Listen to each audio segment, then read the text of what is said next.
This is a presentation explaining how to calculate the area under the curve for the glycemic index practical. For this presentation, we assume that we want to calculate the area under the curve for Jessica. Jessica's results are shown here.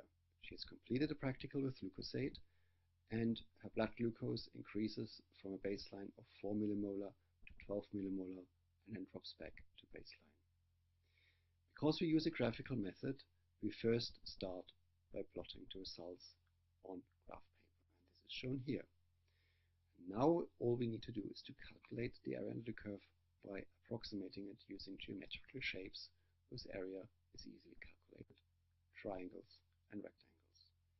And we can do this like this. Here we have the 4 rectangles, rectangle 1, 2, 3, 4, and we have triangles, and you can see they're all under the curve, so we have to adjust them so that they are always made in a way that they're below the curve. And here you can see that the rectangles and triangles almost exactly fill out the curve. Now we need to calculate the area. We start by calculating the area of the rectangles. They are of course very straightforward, because the area of a rectangle is the product of its width and its height. So 20 millimolar is the width, 4 millimolar is the height, and thus the area of this rectangle is 80 millimolar times minutes. Now for all the rectangles we have here for the first one 80, 160, 120 and 80 again. I have omitted the units here to make it easier to read. And if we combine all of this, we get an area of the total rectangles of 440 minutes times millimolar, or millimolar times minutes. Now we have to do the same with the triangles. Now triangles are a little bit more difficult because the area of a triangle is the product of its width, of its height, times 1/2.